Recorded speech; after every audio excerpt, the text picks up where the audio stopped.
I'm Robert, 63. My daughter-in-law said, "We don't feed extras," as she slid a water glass to me while her kids ate lobster platters. My son added, "You should know your place." I just smiled and said, "Noted." When the chef arrived, please like, subscribe, and comment where you're watching from. Let me tell you about the night my family tried to put me in my place. The night they learned that some people don't just know their place, they own it.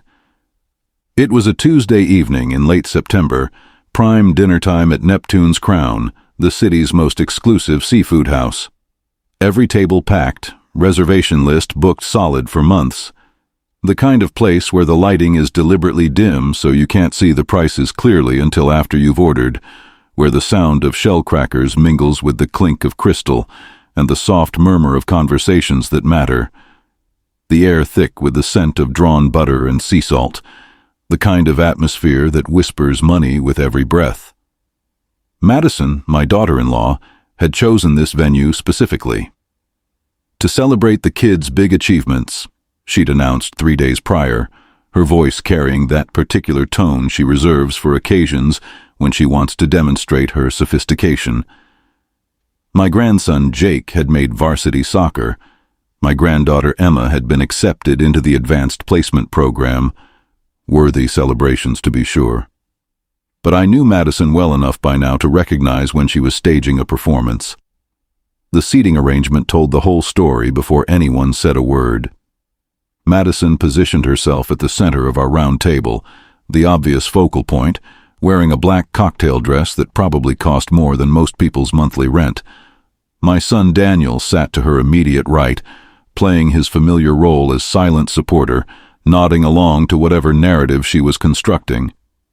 The kids sat across from them, Jake in his leather jacket looking uncomfortable in this environment, Emma clutching her phone like a security blanket.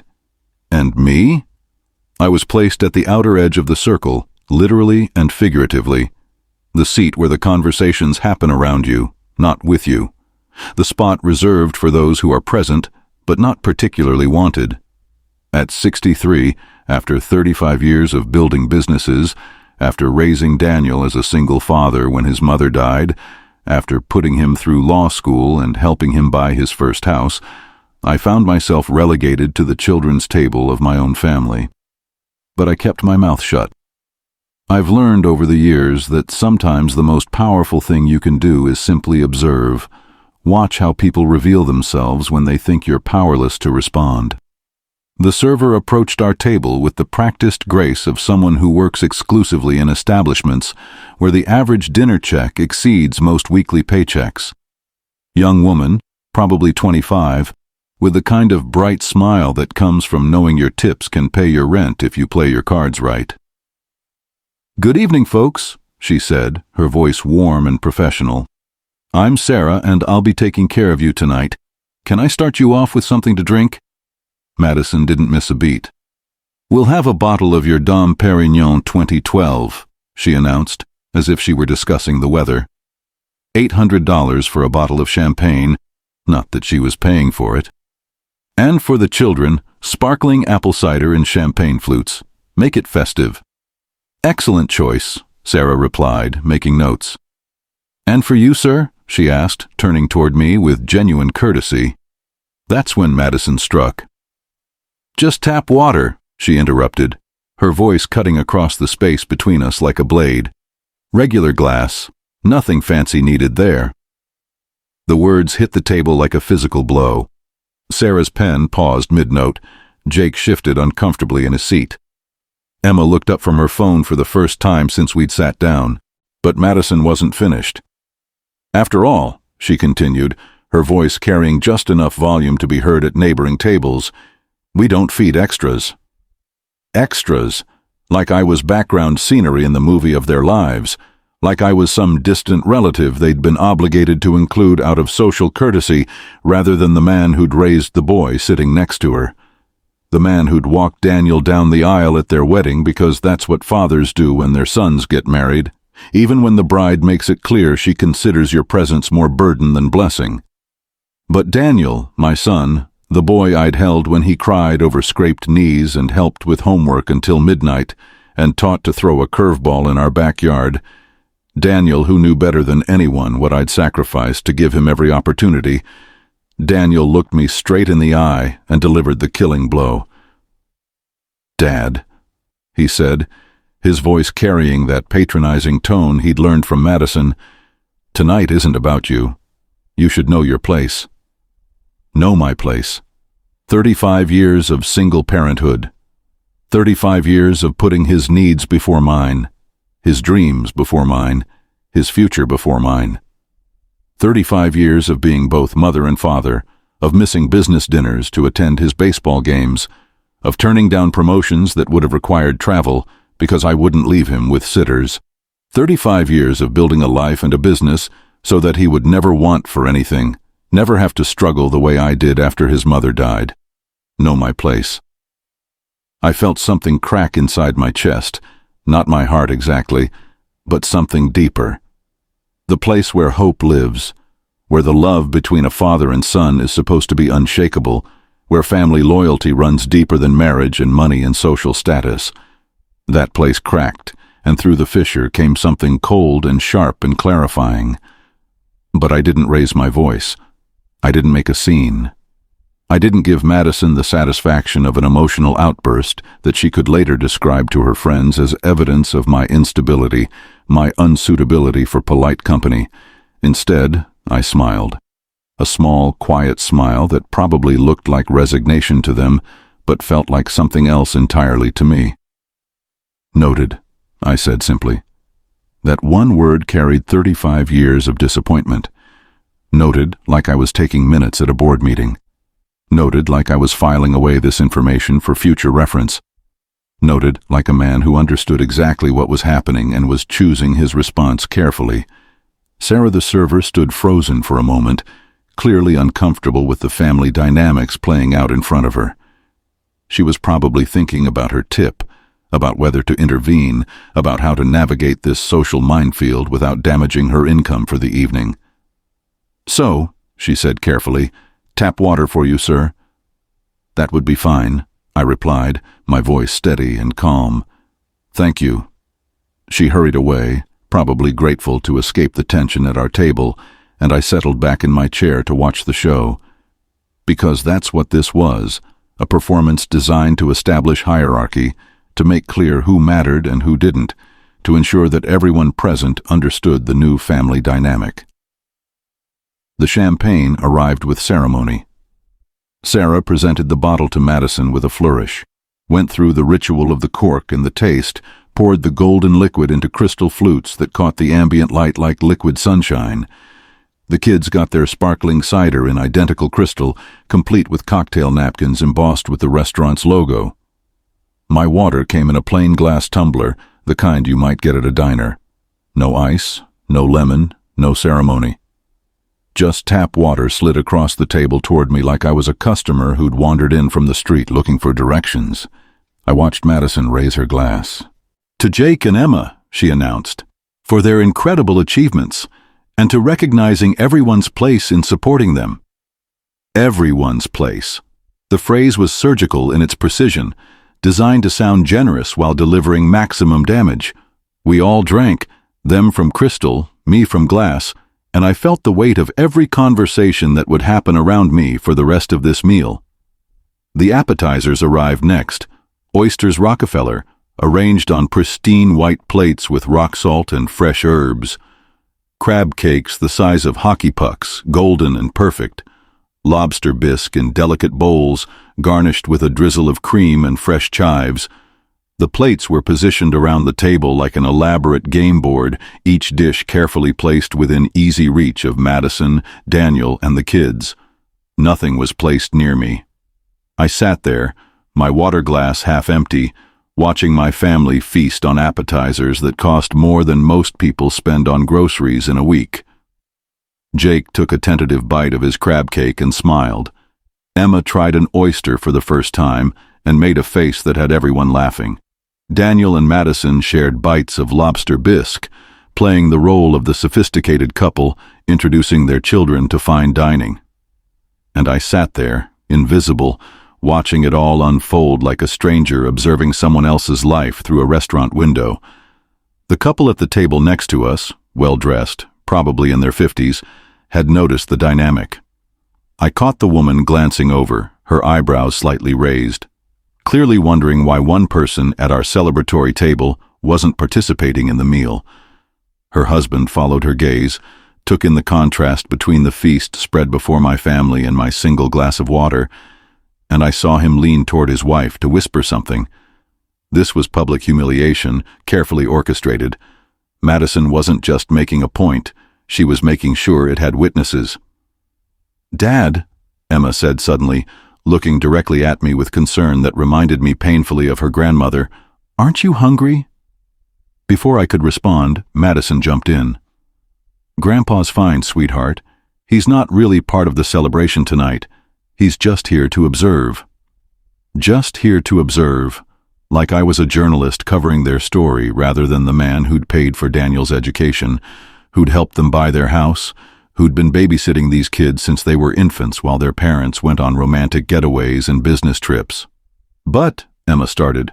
"Emma," Daniel said sharply, "don't worry about it. Grandpa understands." The thing is, I did understand. I understood perfectly. I understood that my son had married a woman who saw me not as family, but as competition for his attention and resources. I understood that he'd chosen to manage this conflict by diminishing me rather than defending me. I understood that they'd decided my role in their lives should be purely functional, babysitter when needed, bank account when required, but never again the patriarch I'd been when I was the only parent Daniel had. I understood all of this with perfect clarity. What they didn't understand was that understanding and accepting are two very different things. The entrees arrived like a royal procession. 2 massive lobster tails for the kids, each one easily 2 pounds of pure Maine lobster, split and butterflied and grilled to perfection, served with drawn butter and lemon wedges. Pan-seared Chilean sea bass for Madison, the fish flaky and white against a bed of saffron risotto, garnished with microgreens that probably cost more per ounce than actual gold. A dry-aged ribeye for Daniel, cooked to a perfect medium rare, accompanied by truffle mashed potatoes and grilled asparagus. The server set each plate down with care, explaining the preparation, the sourcing, the wine pairings. She moved around the table clockwise, serving Madison first, then Daniel, then Jake, then Emma, each presentation accompanied by a small flourish and a description of the dish. When she finished serving the family, she looked at me expectantly, waiting for my order. "Oh," Madison said with a laugh that sounded like breaking glass. "He's not eating tonight. This is just for the celebration participants." Sarah looked confused. "I'm sorry, sir. Did you want to order something? The kitchen is still open." "That won't be necessary," Daniel said before I could respond. "He's fine." He's fine, like I was a pet they'd brought along who didn't require feeding, like I was furniture that happened to be occupying a chair. I watched my grandchildren cut into lobster that cost more than some families spend on food in a month. I watched my son slice his steak and chew it slowly, savoring each bite, while making conversation about wine pairings and cooking techniques. I watched Madison orchestrate the evening like a conductor leading a symphony, every gesture calculated to reinforce the hierarchy she'd established. And I sat there with my tap water and my growing fury, saying nothing, absorbing every slight, cataloging every deliberate cruelty, because sometimes the most dangerous person in the room is the one who appears to have no power at all. "Grandpa," Jake said quietly during a lull in the conversation, "you sure you don't want anything? I could share my lobster." The offer was innocent, generous, everything his parents weren't. It also represented the exact opening Madison had been hoping for. "Jake, honey," she said with exaggerated patience, "Grandpa made his choice to be here tonight. He doesn't get to change the rules now because he's having regrets." Made my choice. Like I'd been given options, like I'd been presented with a menu of family roles and selected powerless observer from the available list. "Besides," Daniel added, "it's important for you kids to understand that not every occasion is about accommodating everyone. Sometimes people need to know their boundaries. Their boundaries. These were my grandchildren, my son, my family. The only boundaries here were the ones they'd constructed to keep me separate, isolated, diminished. But I smiled again. That same small, quiet smile that I was beginning to understand unnerved them more than anger would have. Because anger they could dismiss as the tantrum of an old man who couldn't accept his reduced circumstances. This calm acceptance, this quiet observation, this patient noting of every detail, this suggested something else entirely. This suggested a man who was planning something. The truth is, I was planning something. I was planning to let them finish their performance, let them have their moment of triumph, let them believe they'd successfully relegated me to whatever diminished role they'd assigned me in their family narrative. Because in about 15 minutes, when the chef made his customary walk through the dining room to greet his premium customers, they were going to learn something about my place in this restaurant, in this city, in their lives, that was going to change everything. I caught Sarah's eye as she passed our table, checking on other customers. Professional servers develop an instinct for reading room dynamics, and she'd clearly sensed the tension at our table, even if she didn't understand its source. "Everything tasting wonderful?" she asked brightly, addressing the table in general. "Absolutely perfect," Madison replied. "The lobster is incredible, and the sea bass is divine. You'll have to give our compliments to the chef." "I'll be sure to do that," Sarah said. "He actually makes rounds through the dining room around this time most evenings. I'm sure he'd love to hear your feedback directly." "That would be lovely," Madison said, and I could see her already composing the gracious conversation she'd have with the chef, the sophisticated palate she'd demonstrate, the impression she'd make on the kitchen staff. What she didn't know, what none of them knew, was that Chef Marcus Holloway and I had a history that went back 18 months, to when Neptune's Crown was just another failing seafood house hemorrhaging money and looking for a buyer. I was the buyer. Not directly, of course. I've learned over the years that the most effective way to own something is to let other people think they're in charge while you maintain control through carefully structured financial arrangements. Neptune's Crown is owned by Coastal Dining Group, which is majority owned by Meridian Holdings, which is wholly owned by me. The renovation, the relaunch, the hiring of Chef Holloway away from his Michelin-starred position in Boston, all of that came from my investment, my vision, my understanding of what this city's dining scene was missing. I'd kept the controlling interest when we brought in additional investors because I'd learned long ago that minority partnerships in the restaurant business are exercises in frustration and disappointment.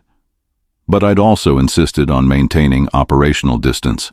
I didn't want to be the owner who sat at the same table every night, getting comped meals and bothering the staff.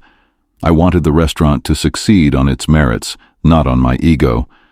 So I stayed away, let the professionals do their work, and watched from a distance as Neptune's Crown became exactly what I'd envisioned, the crown jewel of the city's culinary scene. I visited maybe once a month, always with advance notice to Chef Holloway, always paying my full check, always treating the staff with the respect they deserved. I was Mr. Cole to the core team, a founding investor who preferred to remain in the background, someone who cared more about the restaurant's success than about being recognized for making it possible. Tonight was different, though. Tonight I was here as a customer, sitting with my family, watching my son and daughter-in-law perform their little drama about knowing one's place.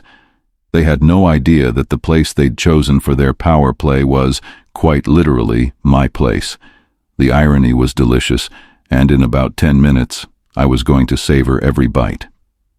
Chef Holloway appeared in the dining room right on schedule, emerging from the kitchen in his pristine whites, making his way through the tables with the practiced ease of a man who understood that his presence was part of the evening's entertainment. He stopped at each table where he'd sent special dishes, accepting compliments, explaining preparations, making the kind of personal connections that turned first-time diners into regulars. I watched him work the room, professional and charming, building the relationships that would ensure Neptune's Crown remained booked solid for months in advance.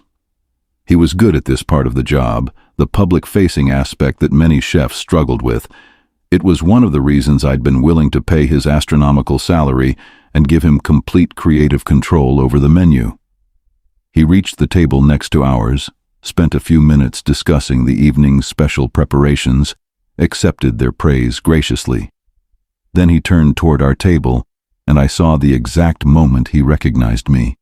His professional smile shifted slightly, became more genuine, more personal. "Good evening, folks," he said, approaching our table with that natural confidence that made him perfect for this role. "I hope you're enjoying your evening with us." "Chef," Madison practically purred, immediately launching into her prepared performance. "Everything has been absolutely extraordinary. The lobster is perfection, and my sea base is the best I've ever had. You're truly an artist."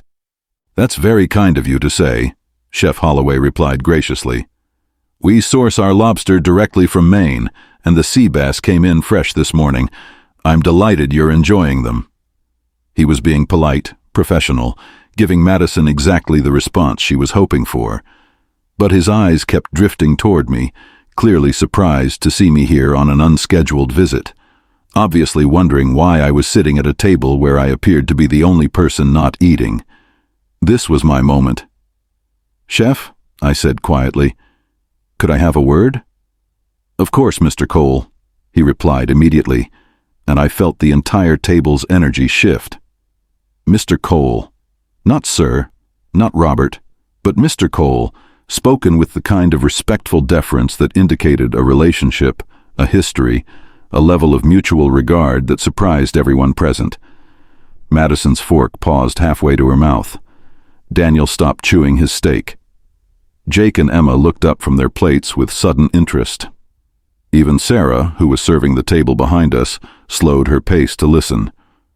"I wanted to tell you," I continued, my voice carrying just enough to be heard clearly by everyone at the table, "how proud I am of what you've accomplished here. When we first discussed transforming this place, I knew you were the right chef for the vision, but you've exceeded every expectation." When we first discussed. The words hung in the air like smoke, loaded with implications that were just beginning to register with my family. "Thank you, sir," Chef Holloway replied. "Your support from the beginning made all of this possible. I know the entire team appreciates your investment in our success." Your investment. Another loaded phrase, another piece of a puzzle that Madison and Daniel were frantically trying to assemble in real time. "The recognition has been gratifying," I continued, "but what matters most is that you've created exactly the kind of establishment I envisioned. A place where families can celebrate important moments, where the service and cuisine create memories that last lifetimes." I gestured around the table as I said this, taking in my family's stunned faces with what I hoped looked like paternal pride rather than predatory satisfaction. "Speaking of family celebrations," Chef Holloway said, clearly picking up on the undercurrents at our table, "is this a special occasion tonight?" "My grandchildren's achievements," I replied. "Jake made varsity soccer. Emma was accepted into advanced placement. We're very proud of them." "Congratulations," he said warmly to the kids, who mumbled their thanks while staring at me like I'd just revealed I was secretly Superman. "Mr. Cole, would you like me to send out something special for the celebration? Perhaps our signature dessert course?" Before I could respond, Madison found her voice. "I'm sorry," she said, her tone carefully controlled, but edged with confusion and growing panic. "Mr. Cole, you know my father-in-law?" Chef Holloway looked genuinely surprised by the question. "Know him? Ma'am, Mr. Cole is our founding investor. He made this restaurant possible. Without his vision and support, Neptune's crown wouldn't exist." The silence that followed was deafening. It was the kind of silence that falls when the fundamental assumptions underlying an entire situation are suddenly revealed to be catastrophically wrong. The kind of silence that precedes earthquakes and explosions and the complete restructuring of family power dynamics. Madison's face went through a fascinating series of expressions: confusion, realization, horror, and finally a sickly smile that suggested she was beginning to understand the magnitude of her miscalculation. Daniel just stared at me, his mouth slightly open, his steak cooling on his plate, while he processed the information that his father, the man he'd just told to know his place, was apparently the owner of the restaurant where he'd chosen to deliver that insult. "Your founding investor?" Daniel repeated weakly. "Majority stakeholder," Chef Holloway clarified helpfully. "Mr. Cole saw the potential in this location when everyone else saw just another failing restaurant. He funded the complete renovation, supported the staff expansion, gave me the creative freedom to build the menu I'd always dreamed of creating. We wouldn't be here without him." I could practically hear Madison's mind racing, trying to calculate exactly how expensive her evening of humiliation was about to become, trying to figure out how to salvage a situation that was spiraling completely out of her control. "I had no idea," she said faintly. "Of course you didn't," I replied, my voice gentle but carrying an edge that could cut glass. "Why would you? After all, as you pointed out, I'm just an extra, someone who's here to observe rather than participate, someone who should know his place." I let those words hang in the air for a moment, watching as their own phrases were reflected back at them with compound interest. "Mr. Cole," Chef Holloway said, clearly sensing the tension but not understanding its source, "I hate to see you sitting here without having ordered. Would you like me to prepare something special? Perhaps the tasting menu you enjoyed so much last month?" "That's very kind," I said, but I was told quite clearly that this celebration wasn't about me, that I shouldn't expect to be fed tonight since I'm not really a participant in the family's success. Chef Holloway's expression shifted from confusion to something approaching outrage. In his world, in the hospitality industry, the idea of deliberately excluding someone from a meal, especially an elder family member, was tantamount to sacrilege. "I'm sorry," he said carefully. "I don't think I understand." "Oh, it's quite simple," I continued, my voice remaining calm and conversational while I twisted the knife with surgical precision. "My daughter-in-law explained that we don't feed extras, and my son reminded me that I should know my place. So I've been sitting here with my tap water, learning my place, while watching everyone else enjoy their celebration."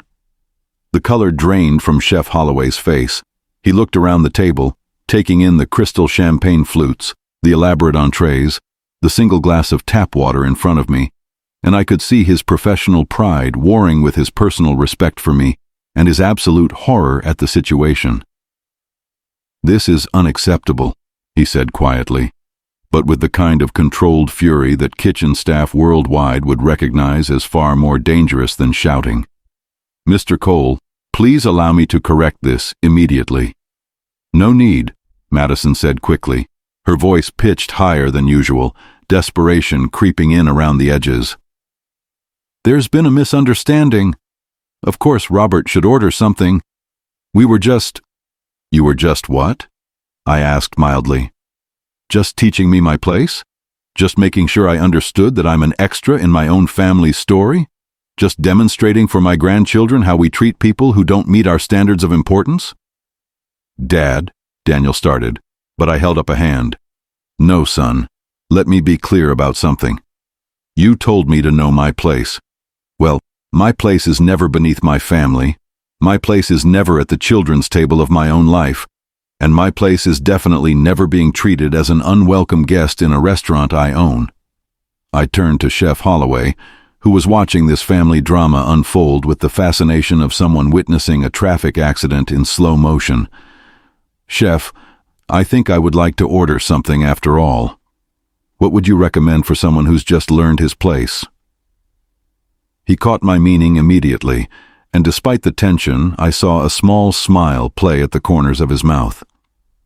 "For you, Mr. Cole, I'd recommend our signature lobster presentation, the twin tails with drawn butter and champagne hollandaise, and perhaps a bottle of our reserve champagne to accompany it. The Dom Perignon 2008, not the 2012. The older vintage has more character."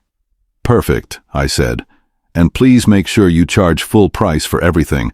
I wouldn't want anyone to think I was receiving special treatment simply because I own the place." "Of course, sir," he replied, understanding completely.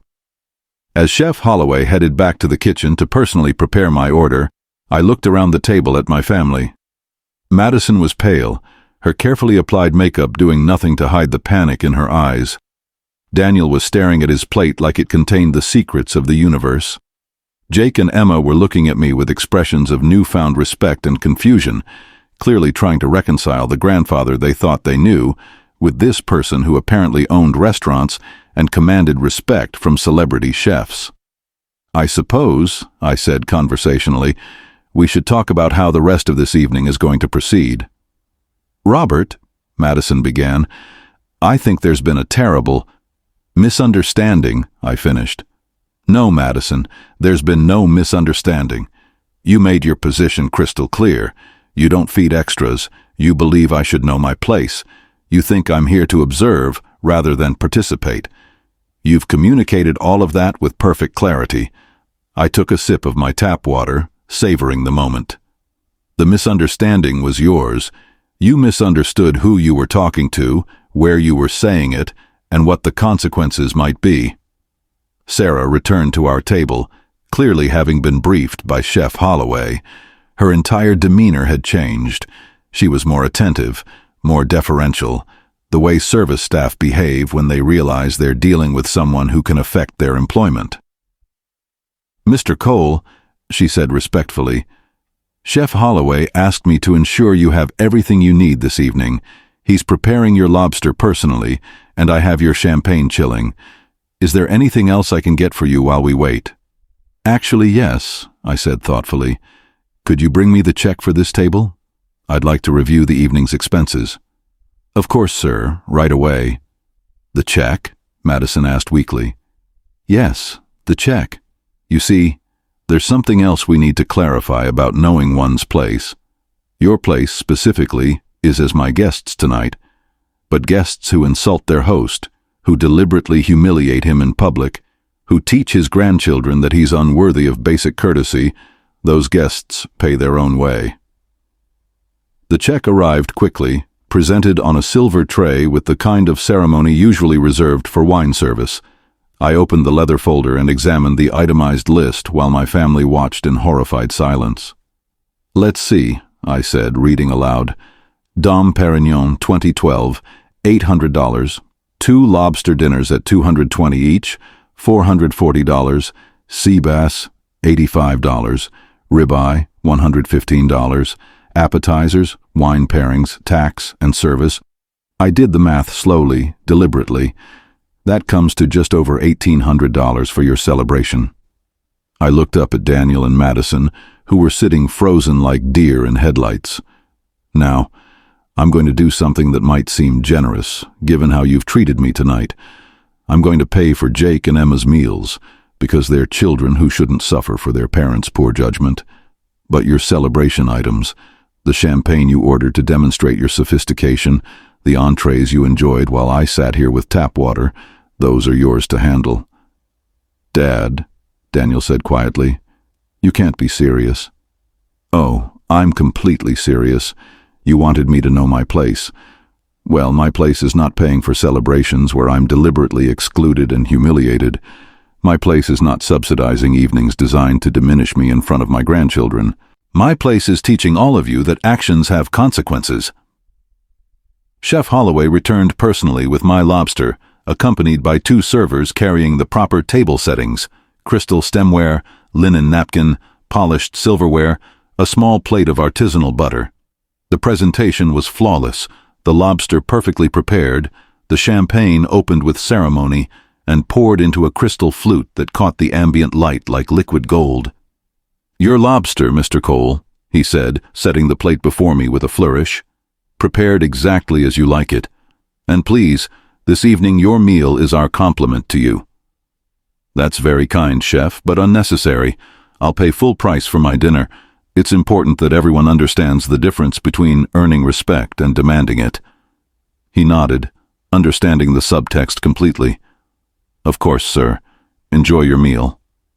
I cut into the lobster, savored the first bite, and sipped the champagne while my family watched in stunned silence. The contrast was stark, me enjoying a perfectly prepared meal with proper service and premium wine, while they sat there grappling with the reality that their evening of power plays had backfired spectacularly. "This is extraordinary," I said, addressing my comment to Chef Holloway but making sure my family could hear. "The hollandaise is perfect, and the lobster is cooked exactly right. This is why Neptune's Crown has become the city's premier dining destination." "Thank you, sir. That means everything coming from you." After he left, I continued eating in silence for several minutes, letting the weight of the situation settle over the table like fog. Finally, Jake spoke up. "Grandpa," he said quietly, "you really own this place?" "I do," I replied. "I saw an opportunity to create something special, something that would bring families together for important celebrations. I wanted to build a place where people could mark significant moments, where the service and atmosphere would make those moments even more memorable." I looked around the table meaningfully. I wanted to create a place where families would treat each other with love and respect, where celebrations would include everyone, where nobody would ever be made to feel like an unwelcome guest. "Why didn't you tell us?" Emma asked, her voice small. "Because," I said gently, "I wanted to see who you really were when you thought I had no power. I wanted to understand what kind of people my son and daughter-in-law had become when they believed there would be no consequences for their actions." Madison finally found her voice. "Robert, I'm so sorry. This has all been a terrible mistake. I never meant—" "Yes, you did," I interrupted, my voice calm but firm. "You meant every word. You meant to put me in what you considered my proper place. You meant to teach my grandchildren that I was less important than you. You meant to humiliate me publicly as a way of establishing your dominance in this family." I took another bite of lobster, chewed thoughtfully, then continued. "The mistake wasn't your intention, Madison. The mistake was your assumption that I would have no recourse, no way to respond, no power to defend myself. You mistook patience for powerlessness and quiet dignity for defeat." "Dad," Daniel said desperately, "come on, this is getting out of hand. Can't we just what? Pretend it didn't happen? Move on like nothing changed? Go back to the dynamic where you get to diminish me whenever it's convenient?" I set down my fork and looked directly at my son. "Daniel, I raised you better than this. When your mother died, I could have remarried quickly, found someone to help share the burden of single parenthood. But I chose to focus entirely on you, to make sure you had everything you needed to succeed. I worked 16-hour days to build businesses that would ensure your future. I sacrificed relationships, opportunities, years of my own happiness to make sure you never wanted for anything." My voice was steady, but I could feel 35 years of hurt and disappointment flowing through every word. "I put you through law school. I helped you buy your first house. I've been your free babysitter whenever you needed time alone. I've been your bank when unexpected expenses arose. I've been your cheerleader, your advisor, your safety net, your unconditional supporter for your entire adult life." I paused, letting that sink in. "And tonight, in front of your children, you told me to know my place. You sat silent while your wife called me an extra who shouldn't be fed. You allowed me to be publicly humiliated as some kind of twisted demonstration of your new family hierarchy." Daniel's face was pale, his earlier confidence completely evaporated. "I didn't mean—" "You meant every word," I said firmly. "Just like Madison did. You both meant to establish that I no longer matter in your lives except as a convenience when you need something. You meant to teach Jake and Emma that success gives them the right to treat people as disposable. You meant to show me that my decades of sacrifice and love count for nothing now that you've achieved the lifestyle you wanted." I turned to Madison, who was gripping her napkin like a lifeline. "And you, Madison, orchestrated this entire evening specifically to humiliate me. You chose this restaurant because you wanted witnesses to my diminishment. You arranged the seating to isolate me. You planned every slight, every exclusion, every moment of degradation, because you wanted to make absolutely certain I understood my new status in your family." "That's not true," she whispered, but we both knew it was. "The only thing you didn't plan for," I continued, "was the possibility that I might have resources you weren't aware of, power you hadn't calculated into your little scheme. You thought you could treat me however you wanted because you assumed I had no way to respond. I gestured around the restaurant, taking in the bustling dining room, the attentive staff, the atmosphere of success and sophistication. This is my response. This moment, right now, when you're sitting in a restaurant I own, having enjoyed a meal you can't afford, while learning that the man you tried to humiliate is the same man who created the venue you chose for your power play. This is what happens when you mistake kindness for weakness, when you confuse love with powerlessness. Sarah returned to check on us, clearly aware that something significant was happening at our table, but maintaining professional discretion. "How is everything, Mr. Cole?" she asked. "Perfect," I replied.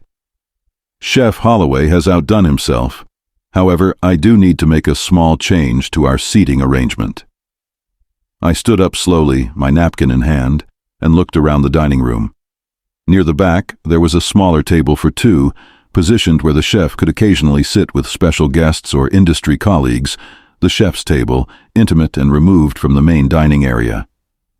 "Sarah, would it be possible for me to move to the chef's table?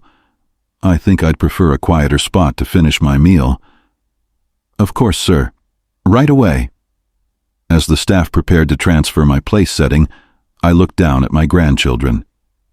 "Jake, Emma, you're welcome to join me if you'd like. No pressure, no obligation. Just an invitation to spend a few minutes with your grandfather without all the drama and performance." Jake stood up immediately. "I'd like that, Grandpa." Emma hesitated for a moment, glancing at her parents, then at me. "Can I bring my sparkling cider?" "Of course you can." We moved to the chef's table, leaving Daniel and Madison alone at their celebration table with the remainder of their expensive meal and the full weight of what they'd done.